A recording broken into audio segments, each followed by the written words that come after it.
Donut বলগুলোই try করোনি? আরে করবেই বা কি করে, এখন তো তুমি আমাকে ফলোই করে রাখোনি, তাই এক্ষুনি আগে ফলো করো আর তারপর। বাটির মধ্যে নিয়েছি ঈষৎ উষ্ণ দুধ, ওর মধ্যে দেবো 2 চামচ ড্রাই ইস্ট আর 1 চামচ চিনি। এই সব কিছুকে মিশিয়ে রাখবো যাতে ইস্টটা অ্যাক্টিভ হয়, তার জন্য। অন্য একটা বাটিতে নেবো 1 কাপ ময়দা, একদম সামান্য নুন, দেবো একটা ডিম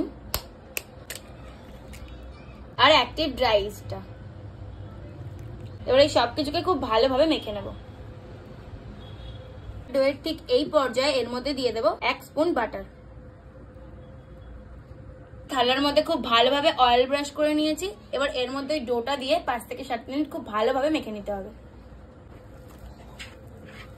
7 মিনিট খুব ভালোভাবে মেখে নিয়েছি আর ডোটা কিছুটা এরকম দেখতে লাগছে।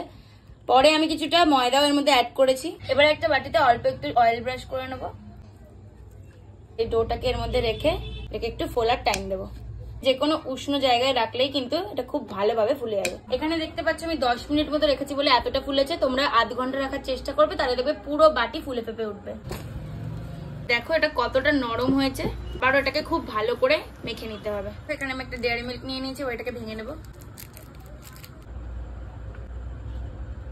মেখে রাখা ডো থেকে কিছুটা ডো নিয়ে নেবো আর ওটাকে খুব ভালোভাবে সমান করে ওর মধ্যে একটা চকলেটের পিস বসিয়ে দেবো। এটাকে টেনে টেনে এর মুখটা বন্ধ করে নিতে হবে আর একদম গোল করে একটা শেপ দিয়ে না।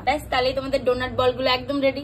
একটা করে প্রত্যেকটা ডোনাট বলগুলো তৈরি করে নিতে হবে। এবার আর কিছুই না, মিডিয়াম হিটে এই ডোনাট বলগুলোকে ফ্রাই করে নাও। তারপর নামিয়ে উপর থেকে একটু চিনির গুঁড়ো আর চকলেট সিরাপ ছড়িয়ে দিলেই রেডি একদম টেস্টি ডোনাট বল। তাহলে আর দেরি কিসের, এক্ষুনি বানিয়ে ট্রাই করো, নিজে খাওয়ার সবাইকে খাওয়া। আর এটার টেস্ট ছিল জাস্ট